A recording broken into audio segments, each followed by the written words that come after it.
Hey guys, Paul here. So, today I wanted to revisit a bit of a controversial Yu-Gi-Oh topic that I feel like a lot of people have forgotten about, and that is the change to the Yu-Gi-Oh end of match procedures, or time rules as they're colloquially called, that Konami implemented about a couple months ago at the beginning of September. So basically, the way this works is, first of all, rounds are now 50 minutes instead of 45 minutes, but more importantly, when time gets called in a match, and nobody has fully won the match, both players immediately get a double match loss. I lose, you lose, nobody gets any points.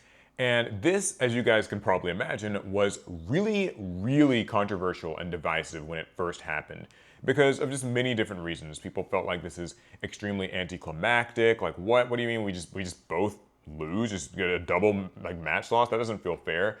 And also, people felt like it would be heavily exploited, right? This sort of prisoner's dilemma situation where, okay, you and I are playing, I lost game one, and I don't feel like I have a chance of actually like being able to win the full match. So why not just stall, slow play, prolong the game so that we both lose? I will drag you down to hell with me, and we'll both get a double match loss because if I can't win, then neither can you.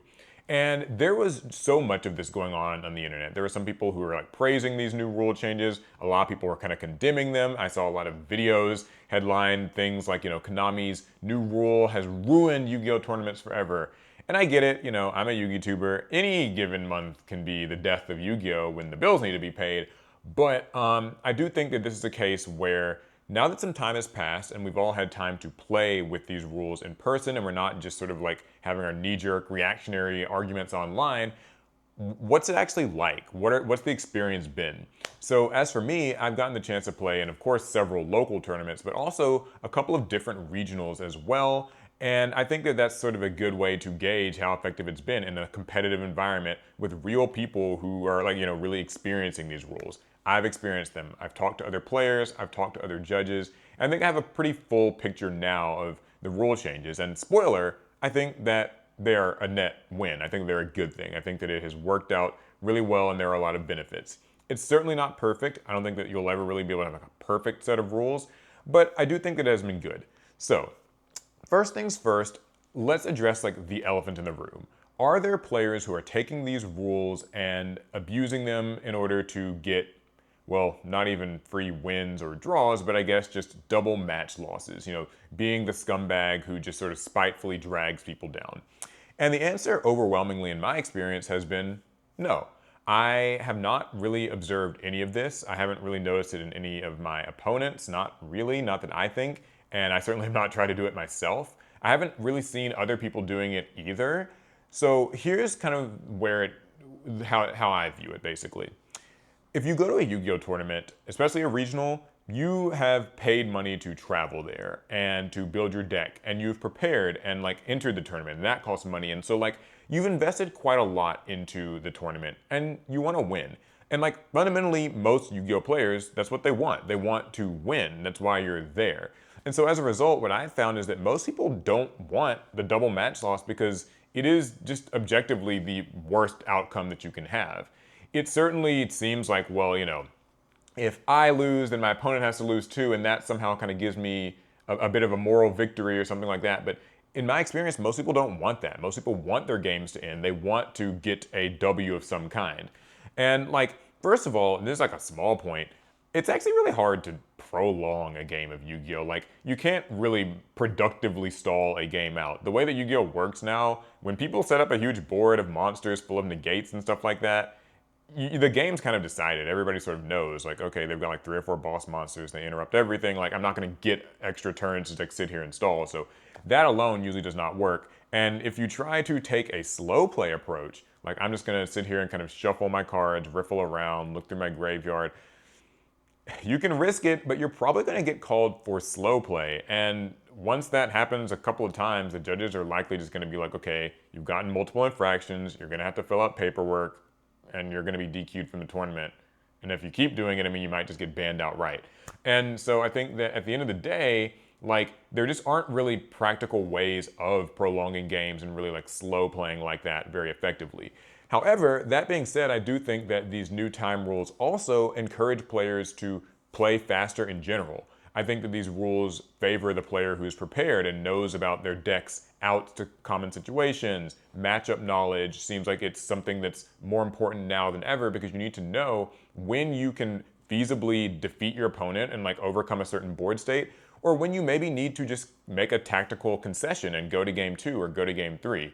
I think a lot of people don't like to hear that though, because it sort of feels like, oh, well, I think that if this game kind of dragged out, like I would have had a chance to win this game, like there would have been a chance there. And certainly there could have been. I think that the reward for, being prepared in a lot of playtesting is knowing how you can out certain boards and stuff like that. But if a game is not looking good, it's usually just in your best interest to scoop, and I think now you're just being forced to recognize that more readily and sort of take action on it. You also have to be a lot bolder with your plays, right? You don't have time to really like sit here and think like, is this the right thing to do? Is it the wrong thing to do? You just kind of gotta like commit to a play and tap into the knowledge that you have and like do it. And so I think that it makes games move generally at a brisker pace. But what about slow play? Well, for me, like I was saying, if your opponent calls a judge on you, then you're kind of just that's going to be a lose for you. Like you don't want slow play to be like an accusation that's made against you. But as a player, I do think that like it has made people have to be more willing to advocate for themselves. I know in Yu-Gi-Oh, there's kind of this thing that I'll see happen a lot where people are sort of nervous, or they don't like conflict. They don't want to call the judge on their opponent because it kind of creates bad feelings, or they're just not really a confrontational person. But what you'll see a lot though is people will like lose and they'll walk outside and go complain to their friends about why they lost. Like, I got slow played the whole time. He slow played me this whole time. And whenever I hear that, I'm kind of like, well, okay, why didn't you call the judge? Like, if you knew that this person was slow playing, then why didn't you call the judge? Slow playing is illegal, and that's what judges are there for. And so I think that now the onus is certainly more on you to kind of like take the initiative and let your opponent know that like we're going to have to establish a healthy pace here so we can finish these rounds. Something else that I found is that people shuffle faster, they side deck faster, and I think this is like really all a good thing. Something that I feel is also kind of worth noting is that like I think for a lot of players, they still feel like if time got called in the round and I'd won game 1 and now we're in game 2 and time gets called, well, I should still win the match because like I was up in games, right? Or I was maybe even up in life points. Something that a judge pointed out to me that I think sort of like encapsulated it really well. You don't have to necessarily agree with this, but I thought it was kind of an insightful way of looking at it, was that basically the way that you win a Yu-Gi-Oh match, like the way that a winner of a Yu-Gi-Oh match is determined, is that like I win 2 duels before you do. So like you win game 1, I win game 2, and then if I win game 3, I've won the match. So if time gets called and I've only won 1 game, then by the official rule book, I have not won the match. And so I do not deserve to get a win for the match. A winner hasn't been determined. So that means that there just can't be a winner. And also, we haven't met the conditions for a draw. We did not both have our life points go to 0 at the same time or anything like that.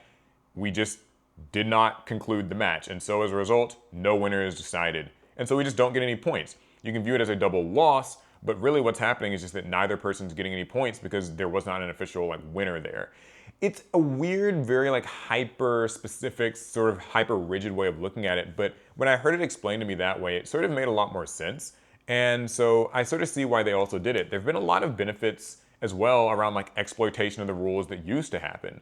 So first of all, I think nobody really liked the anticlimactic nature of like losing to time because of life points, right? Time got called in the middle of the standby phase, and so the standby phase isn't really enough time to activate anything, or even in the main phase.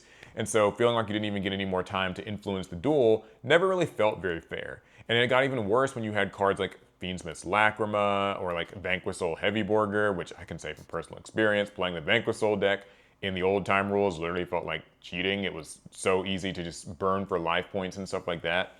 And you had people side decking like things like Ghost Sister and Spooky Dogwood, and it made life points take on a role that they also are not supposed to take on in Yu-Gi-Oh, which is that they do not actually determine who like wins the duel. There's nothing in the rule book even about like the person with more life points wins. Because, well, it's a tournament and like the tournament has to go on, and so like logistically, there's got to be a limit to how time can work. Like time's got to be called at some point. But I actually find that punishing both players for not winning and saying that okay, nobody wins is actually better than one person getting to kind of make off with a win because they just had more life points. It feels like that felt like more of a technicality, and it actually felt more exploitable, because here, like, you can do what you want to exploit the rules, I guess, but you still aren't going to win. And part of that too comes down to like tiebreakers. So it's in your best interest to get a win, and that's why both players want it. But even if like you both get a double loss, that hurts both players' records. So like making a tactical concession or something can just be like, it might behoove you to do that, because even if your opponent's getting the win, it's better for your overall record at the end of the tournament if they at least have a better one than you do. So yeah, that's kind of how I feel about it. I think that there are some downsides, like I said. I mean, I think that at the local level, it's a little bit different, because whereas at regionals, nobody really knows each other, and it's just much more like agreed upon that we are here to win and we're going to like kind of play fast, and the expectations that people know what their cards do and know everything. I will say, I think at locals it can be a little bit harder, because not just because like you'll find kind of maybe more casual people who want to read cards, but actually just because like at locals people tend to be more relaxed. People sort of make small talk and banter, and you don't really get to do that. Like when the 50-minute timer starts, you need to have your deck out and shuffled and already offered to your opponent for the cut. Really, roll the dice and already have decided who's going first. Have the 5 cards drawn and face down so that like when the timer goes, you can just start. That's kind of become the norm in a lot of the duels that I've had, because it's like, the timer's ticking and we just got to get through this. And like the 50-minute timer, that's another thing I think has been overall a benefit. I think that Yu-Gi-Oh! Today is very complex and a lot of stuff goes on in a match, and so like that extra time is certainly appreciated and needed. But what it sort of feels like it's come down to me is like Yu-Gi-Oh!, which is already a very hard game for a bajillion reasons, is now an even harder game, and that like it's more demanding. More is expected of you to like advocate for yourself, be familiar with your combos, be familiar with cards, be able to play quickly, and just even hold your opponent accountable. And also, it's made tournaments go a lot faster. I love going to regionals now, because like when the round timer gets called, like a couple minutes pass and they've already got the next round up. And for someone like me, where like I want to get into the next game, I don't want to like be at the regional at like 9 or 10 p.m. and stuff. Like it just, I'm not really there for that. So yeah. Overall, for me, anecdotally, I feel that the time rules have been great. I think that truly the only downside is kind of like in your head. And it's an easy thing to get like stuck on, is that like if you get a double match loss, you feel like, you've been screwed. But remember, your opponent also had those same pressures, and they're also dealing with those same consequences. So I feel that the best way to be a competitor is to prepare a lot, play quickly, and just make sure that this doesn't happen to you. Make tactical concessions when you have to, and play fast so that you don't find yourself in these like end of match times.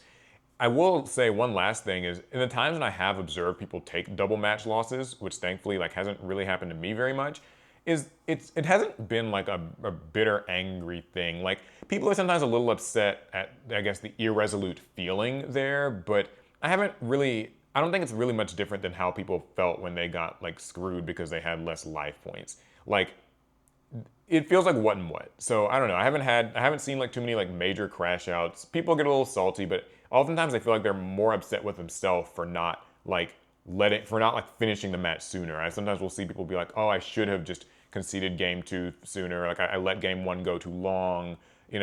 I wish I had known this. So I think that some self-reflection actually goes a really long way in accepting the time rules as well. So yeah, overall, they're a win to me. I think that they are good. I want to hear though from you guys, how do people feel about this? I know it's very easy to like get online, but I always take stuff I read online with a grain of salt. Is it just people, like angrily reacting, and then like they don't actually even like go to tournaments, they don't go to regionals and compete, like they're just sort of theorizing that this is how I would manipulate them if I was going to tournaments? I don't know. I have found them to be good. I've found most players seem to like them. Most judges seem to like them. So yeah, we can talk about this. It's just fun to revisit a topic that, kind of quietly disappears once people realize it's really not all that bad. Or has it been really awful and you had some nightmare horror stories? I'd love to hear about those as well. Okay, cool. Well, I think I've gone on for long enough. I want to end this video real quick by shouting out this really awesome metal field center that I got from a company called Stay Classy LLC. You can check them out. This is not sponsored. I bought this myself with my own money, but it's Jinzo, so I had to do it. These look great. They got a bunch of cool Yu-Gi-Oh ones. All right, cool. That's going to be it. I will see you guys in the next one. Pass turn.